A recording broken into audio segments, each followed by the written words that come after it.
We have finished Balthazar, and no, there's always work to do on Balthazar, but for the moment, our obligations there are done. So let's come on down and we'll see what's happening on Paikea. And we don't have Shane and Anna's bedroom at the moment. Oh, there's butt crack. Oops, did you see the butt crack? No. Okay, so this is aft starboard stateroom. This is where we did the repair on the crack in the hull when we were in Barcelona. And now we are basically just fitting the door rim. So the last few days has been Shane grinding and prepping this space here. We had to cut the frame out a bit larger for it to fit.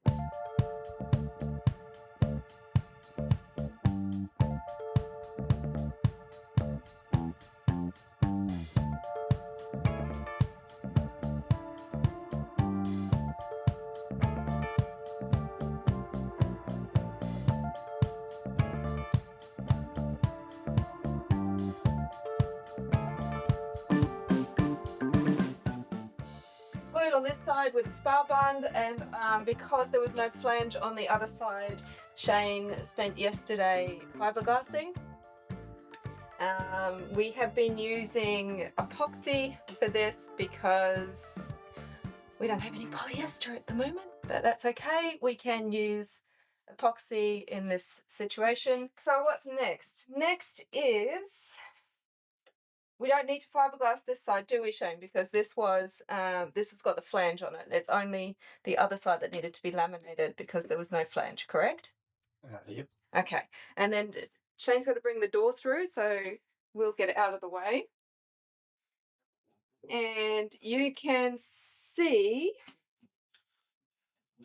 that the door was made up it's a foam and fiberglass, but the inserts here where the hinges are going has got a bit of a carbon plate in there, isn't it? That's where the deadbolt goes. Yeah, so there's carbon plate in that, but the rest is fiberglass and foam. Well, you don't let us stop you. Can't stop the man from working.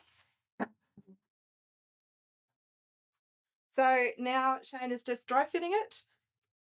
See if it's all going to go together correctly. We want it to be really well sealed because, of course, we sleep here and this is the engine room. So a bit of soundproofing and fume proofing and and fireproofing needs to happen. So the seal is important. The other thing I may or may not have mentioned is that this here goes to our outside steering, and at the moment we have hydraulic steering. Shane's ideal is we want to change it, don't we? Got a little bit of carbon tube in the plan. The loose plan is that maybe we'll change it to cable steering, Shane. Yep. So watch this space. It may or may not happen. We've got lots of dreams. Not always going to happen in reality, but that would be the ideal because the hydraulic oil is leaking at some point around here and coming into the engine room and into our bedroom, making a terrible mess. I know you've always wanted that sort of. Yeah, you got a lot more feel and feedback from the other system. You have no feedback or feel from a hydraulic system. I mean, if there is a lot of load on the rudder, then it just locks up. And some feel. Oh, with the hydraulic? Yeah. You got no feedback. Yeah, okay. So, yes. The nice thing about the hydraulic is that it's pretty easy to set your autopilot up though, right? Yeah. Well, if you've got a hydraulic autopilot system. But can we change it? Not without a lot of expense. Right, so that hydraulic changing over to manual might not happen because he's just told me it's for a lot of expense. YouTube is so much fun with Shane.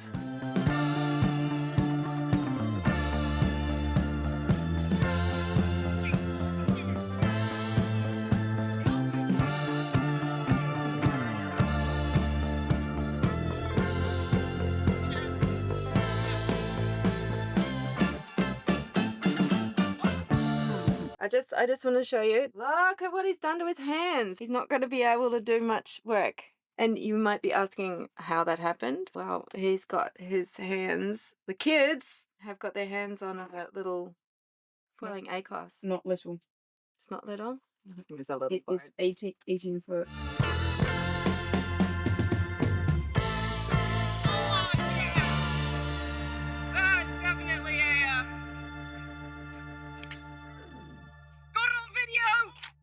All right, so Shane's been busy filling in holes. These are the filled-in holes that were from previous iterations of how they wired up the boat. Oliver and I put the foam in a little while ago, so Shane's just laminated over that. And here he is. This is all ready to go. He's ground back the surface so that we can put a coat of flow coat on this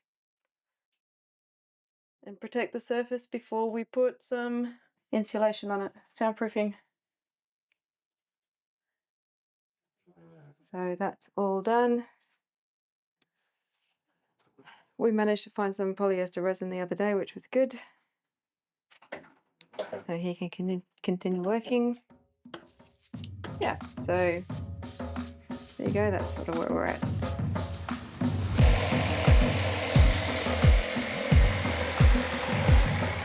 Oh, there's more grinding going on in here, huh? Oh, yes, I can see what he's done. I keep missing filming the grinding. I think that's going to be filled in though. So he's rerun all of the water and everything on the outside or through the doorway so that he can repair that now. So that we have no holes in the bulkhead.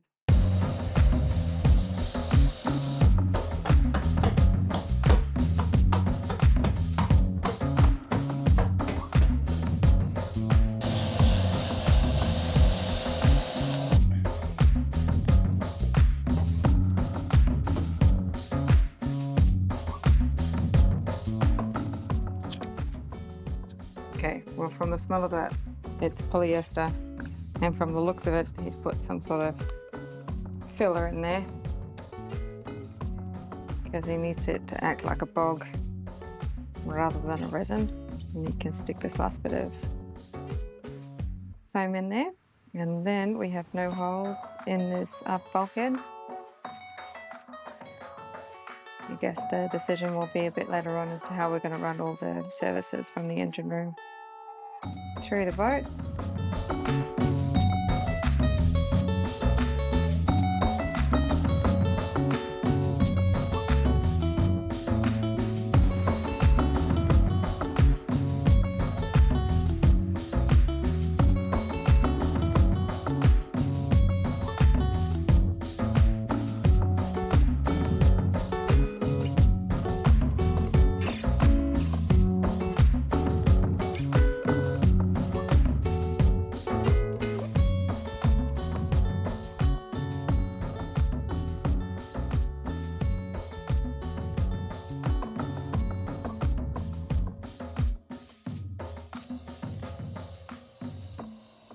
So I just got some footage of you sanding. So you're just doing the final prep now, Shane, for putting some flow coat on? Correct. And why did we decide to put flow coat on? Because we could have just put the insulation straight on the bare glass, couldn't we? With what was there already. What was your thought process? By putting the flow coat on, then I have a smooth, consistent surface. But more importantly, if we ever go to remove it, it's easier to remove all the glue and everything from a smooth surface than it is from a textured, sanded composite surface, because all the little tiny micro hairs and fibers stick out of the sanded glass surface, so all the glues stick to it really well. Whereas if I put a flow coat surface, it's nice and smooth, and the self-adhesives stick really well to smooth surfaces. Why flow coat and not just normal paint? Because we're not going to do the whole of the interior with flow coat, are we? Nope. So why is the decision? Because it's thick and easy to deal with in the bilge, and it's not going to be seen, so it doesn't have to be pretty. Flow coat's horrible in that it's really thick, gloopy, goopy stuff, so it sort of fills Fills the gaps. a little bit, but it also leaves massive brush strokes and stuff as well. And is it heavier? It would be heavier then, wouldn't it? Yep. Oh, well, maybe not, Correct. because then you're not bogging it as well, though, are you? Yeah, but it's really heavy because it's pure resin with just pigment and some small fillers in it. It is a very heavy option. Oh, what's the difference between flow coat and gel coat? Gel coat and flow coat are exactly the same except for one ingredient, and that one ingredient is wax.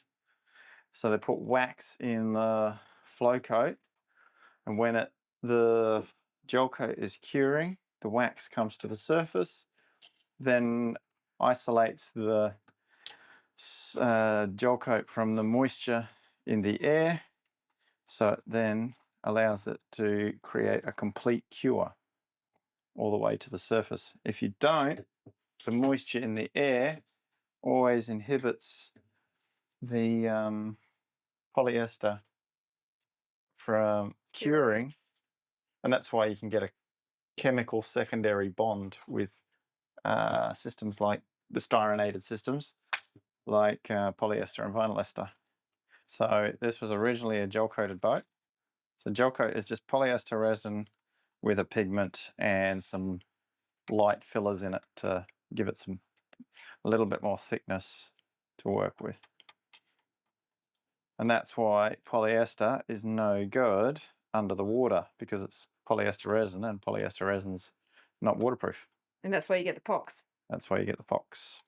So this I bought, thankfully, it was already pre-waxed, so I don't have to put wax in it, but I have. If you've just got gel coat, you can even do it with your resin. So if you don't want if you do a final laminate on something and don't want to cover it, you can put the wax and styrene in with the resin, and that will give you a full final complete cure on that last layer of your polyester or vinyl ester surface. So then it will be a complete cure, more like an epoxy than like a styronated system. But it means that you're going to have a waxed surface. So 110%, you have to clean it and prep it like an epoxy to secondary bond to it. You have to clean it, sand it, go through all that standard prep. Yeah, because if it's waxed, it's never going to let anything bond to it. Correct. Now, is this flow coat the same sort of system as you need a catalyst to get it going? Yep. It's polyester. Yep. It needs MEKP. Highly precise dose of that much, plus a little extra, just to make sure it kicks off too fast and goes off before I'm finished. All right, show us how it's done. Oh, I did see down here, look, do you remember doing that video when we had filled in all of the holes? Yeah. Yep, it was a long time ago.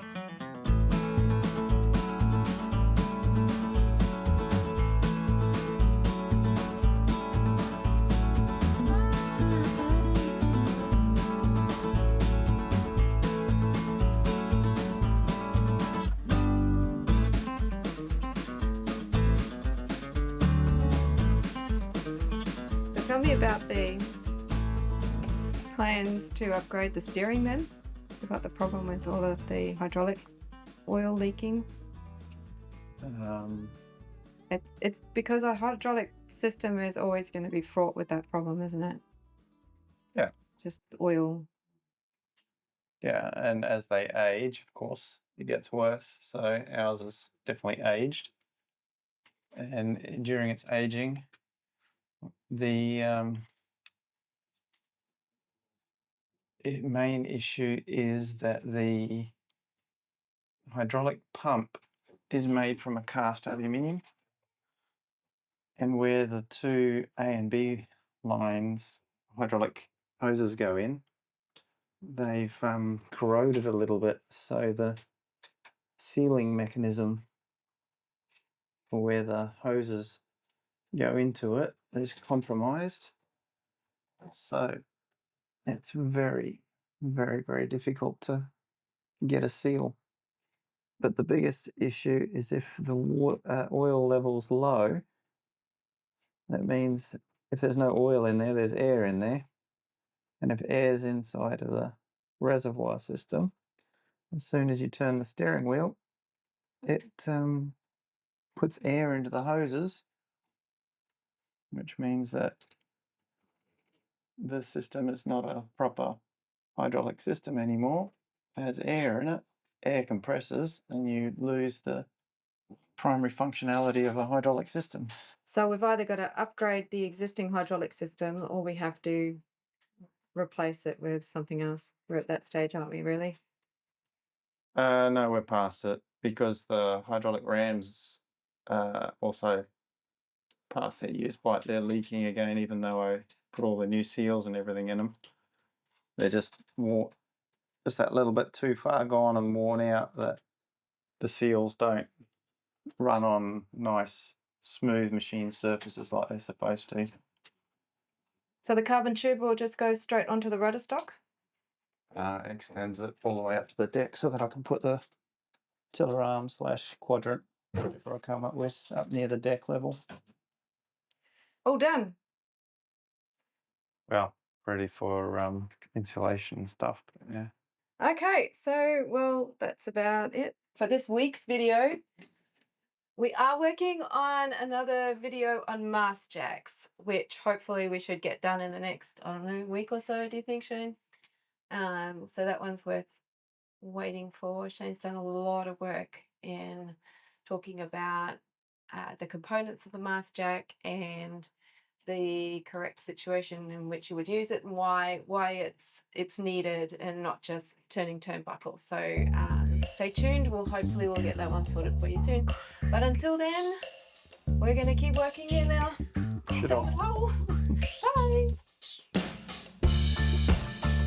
Here on my boat, like most of you, you'll have a rigging screw. Now the rigging screw is currently my only method for putting rig tension into the boat. With the lower